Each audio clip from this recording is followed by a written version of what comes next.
if you're going to be serious about being a better father, husband, wife, you got to take your business time seriously, and you have to stay on offense. And if you don't do it, it doesn't happen.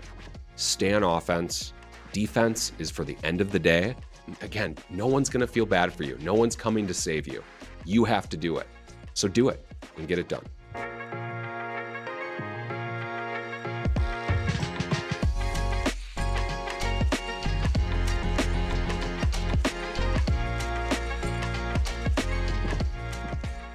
Hey guys, Wally Olivieri. All right, so what is 24/7 mindset? Most times when you hear 24/7, you're thinking what? 24 hours a day, 7 days a week, just grinding, hustling.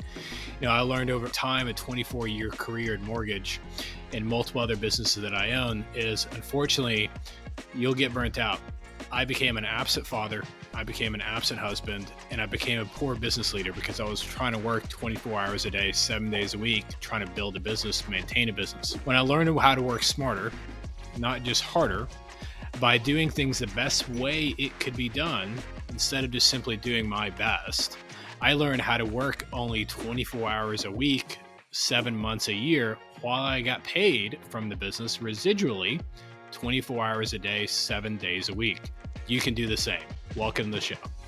So, one of the biggest things that, you realize you meet certain people in life that just move you, that make you think things differently. And our guest today, so Jimi Ryan, and Mr. Ryan and we met, I think, originally in Vegas at a mortgage conference. And you can tell just when I asked him, like, who's Mr. Ryan? And he just talks about first things first, leaves mortgage out of it. And he jumps to about his family and being a father and being a husband. And I'm like, I really want to get closer to this guy because, like, at the end of the day, that's who I am. I'm not a loan officer first. I'm not an entrepreneur first. I'm not a business person first. I'm a Christian. I'm a father and a husband first. Like, that's who I am. And, when you find people like that in the world, you're super attracted to them. So I'm going to call you Mr. Ryan. So thank you so much for joining the show. I mean, Jimmy's fine, but I don't know. It makes me sound so professional when I guess I could be professional. What's up, brother? I'm honored to be a guest on your show. We were just talking a second before hitting record. I've had the honor of having you on my show, and, like, bro, I'm about to release it, and I'm just like, I'm re-listening to it, and it's just like, dude, you have such an epic story. So, dude, I'm pumped to collaborate with you. Yeah. I mean, I think it's, we met, it was in Vegas. I think it was the Modern Mortgage Summit. And, you can just tell that there was just so much that you wanted to give the mortgage industry and the impact that you're making. And I remember there was I think it was some conference like a few weeks before that or something like that. And you were just like all over social, and it was like video after video after video. And I was like, man, who is this guy? I almost felt like I need to ask for your autograph or something. Bro, that was a momentum builder, and it's cool kind of how that transpired. But, like, it kind of just ended up happening that I was like, hey, I want to interview every single speaker after they speak. And they were all just 5-minute quick things. But, dude, they were just super impactful. They were actually telling me, like, Jimmy, maybe give it a rest. Like, I think I was doing 3 to 5 reels a day, and, like, really? for weeks. But I had to get it out. And, like, I think that a lot of people, sometimes they'll make content and, like, bro, I mean, you understand it. It's tough to release sometimes. It's tough to edit it. And you got to write the caption for there's a lot to it. And, like, dude, I was 24/7 making the posts after editing it, so yeah, dude, you were the wrong 24/7. Is that what you're saying? It was the wrong 24/7 for sure. That's too funny. Well, hey man, just, I guess, gonna catch me up to speed. So we haven't talked in a minute. Like, you're out of mortgage origination. Who is Sharp and how, like, tell me about Sharp. It's Shape, but that's Shape. Okay. Right. Actually, Shape. So I was actually just listening to our interview, and I butcher your name like probably like 3 times. But Ibiary, now I can do it. No, But no one says it worse than Dave Savage. And I love the guy to death, but he calls it like elderberry. I'm like, where are you getting the D from? There's like no D. But I love Dave. I absolutely love Dave. Also a guest on my show, and his story is epic too. And okay, so bring you up to speed with shape. So, dude, I would have told you when I was originating that I'm going to retire originating. I'm going to do this for my whole life. And dude, I loved a lot about the mortgage industry. And my bread and butter was I was always a direct to consumer loan officer. I would buy leads, and I loved it, man. It was something I was really good at, and it allowed me to give back to my business partners. And that's how I got most of my business partners, by just identifying people that I really want to work with. And it's hard to ignore somebody that gives you not just like a lead, but like a fully pre-approved, documents verified pre-approval. Just find them a house and we'll close. Yeah. So dude, I loved that. I loved all the relationships that I built. Some of these people are still my friends today that we talk on a regular basis. Top producing agents. And I mean, it just goes to show it's more about the relationship than anything. And I've been creating content since I've been creating content for over a decade. I used to do closing dance videos. I would have people like dance at their closing, and kind of cheesy, but that got my start. And I started a podcast in 2020. I actually here, just a brief story is that I went to Amplify for the first time in January of 2020, and Renee legitimately changed my life, my whole life. He gave me my name. He literally misspelled my name on the certificate. Oh my God, I actually have it right here. This is kind of crazy. The Amplify certificate. Yeah. Jimi. Like, I've never spelled it that way ever in my life. And he's like, yeah, I thought I saw it spelled there some way. But anyway, Phil Treadwell was at my Amplify, and he's like, hey, have you ever heard of Gary Vee? And like, he's just like name dropping all these people. Oh yeah, I had it on my show. Here it is. And I was like, dude, I need to create a podcast. And a few months later, I did. And dude, I just love it. And it became my new love. Just before I go on record, that feeling for me is, man, it's just like, it's nervousness, it's excitement. It's like, dude, I feel all of the feels when I'm behind a camera and a microphone's on. It's just like, I just love it. And what I found is that, I started it because I wanted to get more business. I wanted to interview real estate agents and be, the mayor of my town type of a mentality. And then I started interviewing top producing loan officers, CEOs like Dave Savage. And dude, I just fell in love with really diving deep into someone's story and why they matter, why we all belong with each other, why you should care. And it became my new love. Just like you said, dude, I've been posting a lot of stuff for a while. And I remember my first episode, I think I got like 7 listens or 7 downloads or something like that. And of course it grew, but because of the content that I put out there, it got the attention of the CEO of Shape. And it was actually the Momentum Builder videos that did that. We kind of had some mutual connections and we were connected. And it's tough to do social media, number one. But Shape is a lead management CRM system on steroids. It does everything. It's a dialer. Dude, I could spend an hour talking about Shape and we'd just be scratching the surface. But in order to make content for a lead management company, you kind of have to know a thing or two about calling leads, how it works, how to build a call strategy, how to be super efficient with it. And bro, when I originated, I had it so dialed in. I would call a lead, leave a recorded voicemail, disposition the lead, and be calling the next lead in 41.5 seconds. And how do I know? I tracked it with super OCD, spreadsheets. And I just, dude, I would just flow with it. And you really have to know what it's like to do a call session efficiently and effectively every single day to be able to talk about it with any sort of, I guess, clout about it. And it was just, it was just a perfect marriage between us, I would say. When I called leads, man, my mentality is not one soul on this earth is better than me at this.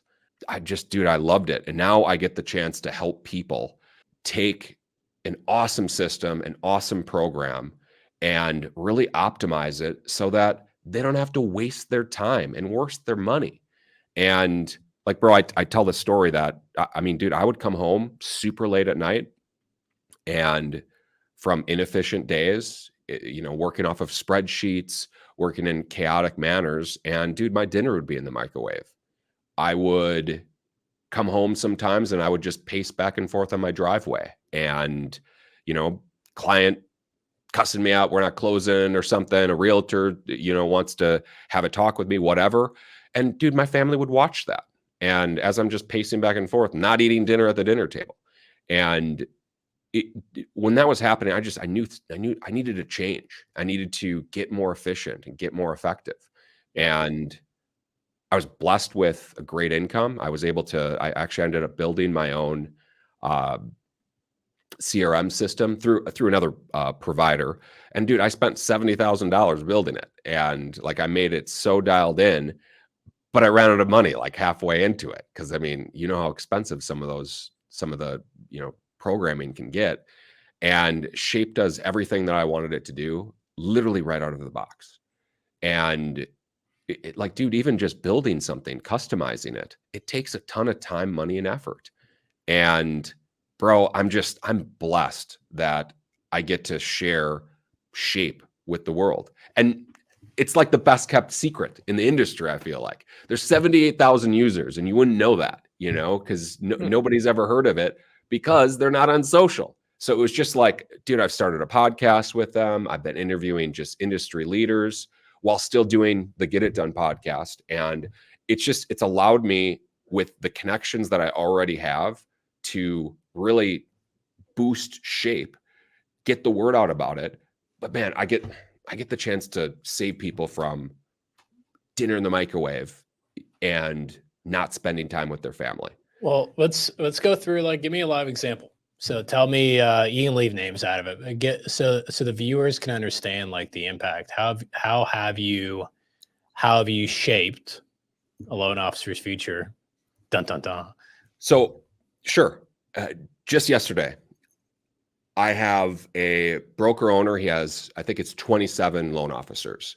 Nice. They're operating in a spreadsheet for a lead tracker type of a thing where there's some accountability. You have to have that. They have a different system for phones. And then they have their CRM where all their notes goes. And then they have an LOS where all of the loans get processed and everything goes through. Nothing talks to each other. There's no data integrity, and it's expensive and it's chaotic. And here, this is the best saying, is that what's the best CRM? The one you use. The one you use. Okay, but what if you hate using it? What if going into it, you're like, I hate this? And I think a lot of people do that. And it just takes your energy away. And I think there's nothing more frustrating for a top producing mindset person to be working in a system that doesn't move at their speed. And for this particular person, first off, we're eliminating things that they subscribe to. There's a built-in dialer in the system. It connects with your emails. All of the data goes back into the system. It has a direct API with the LOS. So things happen in LOS, that information goes into Shape and triggers happen. So they get to eliminate some of the chaotic tech that they have, combine it into one. And we figured out it saves them $117 a month per user that they have. And it's going to help them save time because you can fly through a list. I did some math on this. And if you call an average 41 and a half seconds per lead, and assume you don't talk to anybody and you're just flying through a list, if you call 100 people, it will take you an hour, 9 minutes. And if you do just simple things that take an extra couple seconds longer, for instance, send an email. Let's just say it's 5 seconds. Send a text. Let's just say that's 5 seconds. Leave a voicemail manually. And generously, let's just say that's 15 seconds. Let's just say you have to decide who to call next. and you're super efficient with it and it only takes you 30 seconds. And then let's say that you're operating off of a spreadsheet, notes are in different systems, you're switching through, having to reinvent the wheel each and every lead. And if that takes you an extra 30 seconds, it will take you 3 hours, 30 minutes, nearly 3 times as long to call that Wow. same list. And bro, that's talking to no one, not going to the bathroom, not getting more coffee, not having an emergency text come in and be distracted. So like it allows people to, when they're at work, to stay on offense. Like all the other things that happen throughout the day, you can handle that at the end of the day. Those are defense tasks. And if you don't stay on offense, you won't score a goal. And bro, I help people do that. It's like the most fulfilling thing. Because dude, I struggled my butt off with that for a long time. I've done it off of spreadsheets. I've done it copy and pasting numbers. I've done it, my first CRM was a Word doc that I literally would just type all the information in and then search for it. I'd spend more time searching for things than I did actually calling people. Well, I think technology forward thinking is definitely the mindset moving forward. I think the mortgage industry has definitely evolved and it's changed quite a bit, right? When you realize, like, you hear, and I don't know if it's true or not, but it sounds true. But there was 197,000 loan officers in business beginning of the year. Now we're down to like 60 or 70,000, something like that. But it's one of these things that you realize, not only, you think the term of the strong will survive, but I'd say the forward thinking ones will survive. And 100%. the ones that adopt technology are going to survive, from AI to CRMs to automations. It's the ones that have adopted social media is going to survive.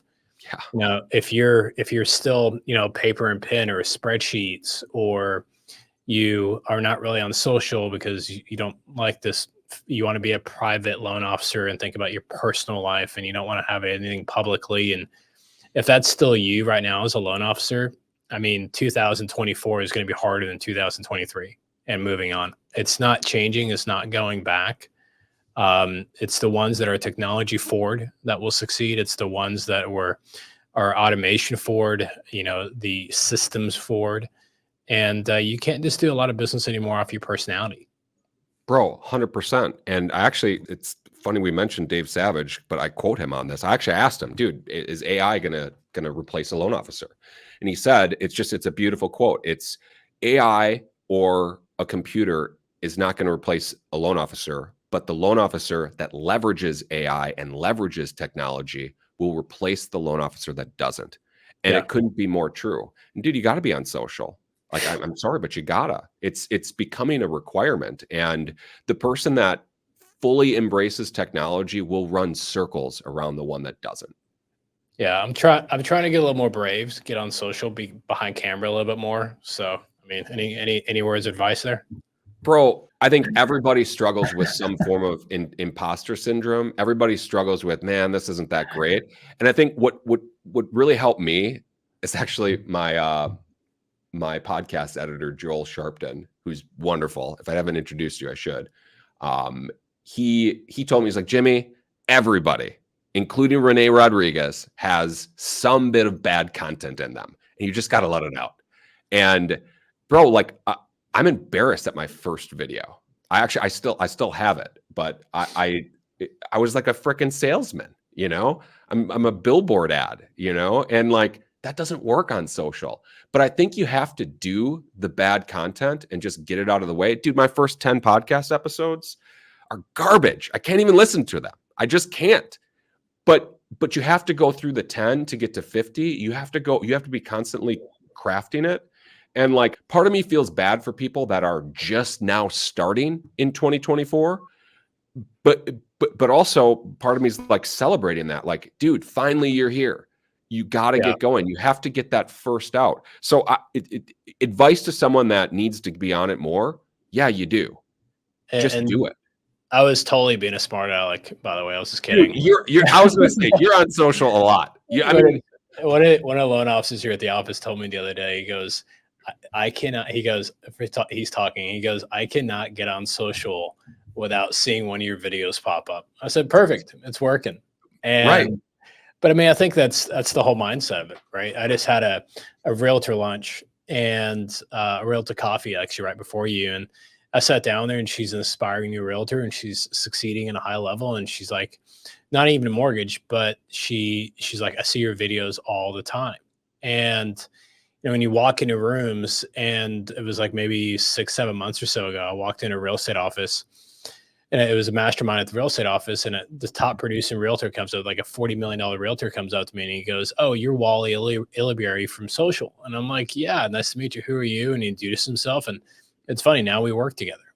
And it's, to me, it's the best introduction that you can ever get to someone's time without you having to introduce yourself. And the head start that I get by them watching my content and watching my videos, it's just massive. I mean, we were at a Christmas party for a real estate office 2 Saturday nights ago. And I was not in the conversation. I was right next to it having a different conversation with someone else. But a realtor walks up to my wife, and he goes, "Hey, you're Wally's wife and Nikki, right?" And she goes, "Yes." "And who are you?" He goes, "We've never met, but I follow your husband on social. Can you introduce me?" I'm like, when a realtor asks my wife to introduce them because they follow me on social, like a loan officer would just die for an opportunity like that. But it's the content you create. It's just being brave enough to get out there. And it's not like, most people unfortunately spend so much time preparing for the content release or preparing for what they're going to talk about. And to me, it's just not. I'd rather release, not necessarily fast, but efficiently release content that's average versus be a procrastinator perfectionist trying to release content that is like, perfect when it's not really that perfect. Bro, 100%. And I would say too, just to like double down on that, it's the content that isn't perfect that gets the most views, listens, engagement. And ultimately, what are you trying to do? You're trying to make an impact. Yeah. And social's relationships at scale. And whenever I check my stats, it's crazy the amount of people that don't follow me that watch my stuff. And like that, just like what you said, like people come up to me and like, "Well, you did." I mean, yeah, I saw all your videos, and I had a lot of people reach out and say that, and like it leads to a podcast interview where you get to dive deep with someone. It leads to a relationship. I interviewed the #1 realtor in Wisconsin. That's how I got a relationship with her, and countless other examples of that. I have my job at Shape, which I'm forever grateful for. It's just such a perfect fit. I would have never had that if I wasn't active and engaging on social. Yeah. There's no chance. All right. So let's talk about advice. So we've got about 10 minutes left in the show. All right. And I want you've got a lot of wisdom around what loan officers are doing to succeed today. So what are like the top 3 pieces of advice for someone to really crush 2024? What would you advise a loan officer? All right. So I just did a webinar about some simple things. I think that loan officers in particular get caught up in making things just way too complicated. And a lot of times they'll make it so complicated and then they don't even follow their own system. Yeah. And because it's just too complicated. And I think it comes down to very simple daily disciplines. The first one is the first thing that you do when you walk into the office, you need to be on offense, period, end of story. And it needs to be all of your tasks get done in the morning. And it's the first thing you do. So just a tip that really helped me was I wrote down every single thing that I had to do that stood in the way of my call session of the day. And it was so simple. I couldn't mess it up. Like I had go to the bathroom on my 16-step list. It was just like boom, boom, boom, boom, boom, boom, boom.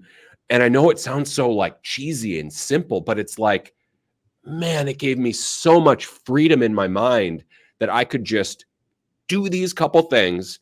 And then I'm in front of my computer calling, because once I started calling, there's no problem. But sometimes the phone rings, and it's a task that you have to handle and only you can handle it. And then you get out of your groove, out of your flow. And then the phone rings again, and then an email comes in, and then all of a sudden it's noon. You haven't done one offensive task, and it's like your day's gone. And then, okay, well, I guess I got to stay late. That's unacceptable. You have to be a bulldozer when it comes to getting your first call session in and doing nothing else until all of your offensive tasks are done. I think it's just such a simple thing, and so many people miss that. They get so distracted, and we're all ADD. I've met very few top producers that aren't like extreme ADD and kind of get a high off of it. Very few, and you got to get it done. So that's one thing. I think, man, if there's ever a time for you to switch CRMs, now's the time. Do it in first thing in the start of the year. Analyze your tech stack. Analyze your call strategy. Analyze the way that a loan flows through your system. Write it out, the whole thing, the whole process. And if you have done that and it's still clunky, I think it's a valid thing to look into a different solution, like Shape. I've not shown it to somebody that's not like, holy crap, this does all of that. So, okay, that's shameless plug, by the way. All right, you got one more. Give me a third one. I think this is another thing. I was just talking to Todd Duncan about this. The relationships that you have or that you want to have, it needs to be like 90% you're their friend and you want to get to know them, and like 10% business. And I was just telling you, I talked to the number one real estate agent just yesterday. She has a home in Naples and had a house destroyed in Hurricane Ian. She's like, you can stay there. And like, that's a relationship. And how did it happen? I gave her free value. I promoted her.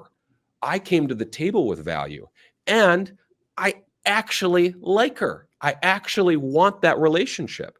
And it's not just about business. So when you meet with a business partner, I think you'd be better served to find more about their life story. Like my show, my Get It Done podcast, it's questions that I would ask in a one-on-one with a real estate agent.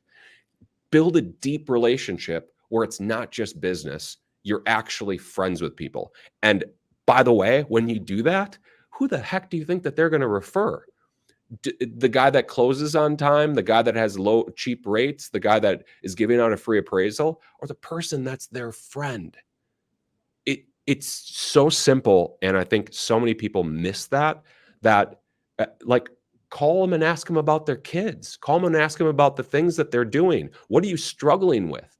And it doesn't have to be all business. So I'd say that's something a lot of people miss, and people should really work on that. I think it's really brilliant in the fact of all that gears back to protecting your time, and all that gears back to, the 24/7 mindset. And you look at that as like most loan officers, when you say 24/7, they're thinking like 24 hours a day, 7 days a week. And that's unfortunately the loan officers are going to be extinct moving forward. And the hustle, when technology comes over, it's kind of like what your Dave Savage quote is. If you can't learn how to make an income while you're sleeping in life, and especially like the era that we're going into, it's going to be really difficult for you to prosper. And, the 24/7 mindset of, building a business where you're getting paid 24 hours a day, 7 days a week, but you're actually only having to work in it 24 hours a week, 7 months a year. Does that happen every time? No, it doesn't happen every time. But the mindset you want to have that helps you prioritize your business, that helps you prioritize your day, that helps you prioritize the hours in your day, that helps you prioritize your tasks in your day. And the more purposeful that can help coach loan officers to be, the more impactful we can be in the community, but more importantly, the more impactful we have time to be at home. And that's where I think, my boys are not necessarily our time has passed, but they're 18 and 16 now, right? Yeah, it's their curfew is like 11 o'clock, and they get home at like 10:59, and I'm already in bed by 9, right? I see them in the morning when we wake up, and see them on the weekends. But once they got cars and once they got girlfriends, they're building their life. I've got 2 going off to college, and as they do that and they start their next chapter, the relationship that I built with them the last 5 to 7 years of like a mentor and a friend is what's going to help us get in their 20s and their 30s in relationships in the future. But I had to have time to make those deposits as a father. Right. I had to have time for the business to make millions in income to me, but it wasn't something I had to be there 24 hours a day for. So I'm just super fortunate to have learned the 24/7 mindset, and, watching loan officers adopt it, watching loan officers now focus on the client concierge process, the whole post-closing world. And, I think there's a lot of great uniformity from your world and mine, for the fact of, like, I don't pitch calling, 100 realtors a day. I absolutely don't. I don't say that you should go buy leads or cold call leads. We all have past clients, and we all need to have a CRM that they're in, aka Shape. But more importantly, we need to be able to be in relationship with our past clients so we can earn referrals, refer them to wealth partners, and build that whole 6-lane highway. But I think what I love so much about Shape, and what I love so much about what the message you're out there doing, is you're helping loan officers not be better professionals, but you're also helping them be better husbands and better spouses that can actually be home with their families, which is nothing more important. Bro, 100%. That's literally my why. And Yeah. if I can help somebody save that, be at home during dinner time, Yeah. and not just be at home, be present, Yeah. because you did all your tasks during the day, you rang the bell, you got it done. Man, there's no better way to be an example to your kids than to be someone that went to work and worked and got it done. And now I get to spend time and not be flustered or disengaged or whatever it is because you're worried about something at work that you didn't get done. Yeah. So, all right, brother. Well, I'm going to give you the last closing words. What do you want to embark wisdom wise to the 24/7 mindset community? I would say no one is going to feel bad for you if you don't do your offense tasks. No one. It's only you that can do it.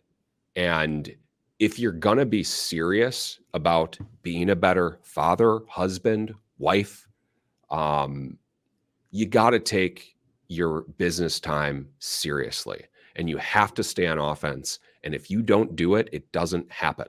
Stay on offense. Defense is for the end of the day. And again, no one's going to feel bad for you. No one's coming to save you. You have to do it. So do it and get it done. Awesome, man. Well, I thank you from the bottom of my heart making time, and I'm sure you're super busy. And I mean, next time I see you, I might actually ask for that autograph. But yeah, Bro, it's man. been a pleasure to be on. You're doing awesome work, dude. I look up to you. I've looked up to you for a long time. And dude, what you're doing for loan officers is absolutely amazing. And if someone even did half of the 24/7 mindset, it would be a super win. So, dude, I look up to you. You're doing great things, impactful things for the industry. And dude, I can't thank you enough. All right, boss. Well, feelings mutual, and I'll talk to you again soon. So thank you so much for listening today. It means a lot you took time out of your day. I don't take that lightly. Understand very clearly that you're very busy. With that being said, if you want to continue your journey and learn more about 24/7 mindset, if you're on Facebook, which I'm going to guess you are, then go to 24/7 mindset on Facebook and join the private community. I do coaching tips on there on a daily basis, go from scripts on there to systems on there, models, and the ability to be able to grow and scale a business while you have a quality of life. Hope to see you there.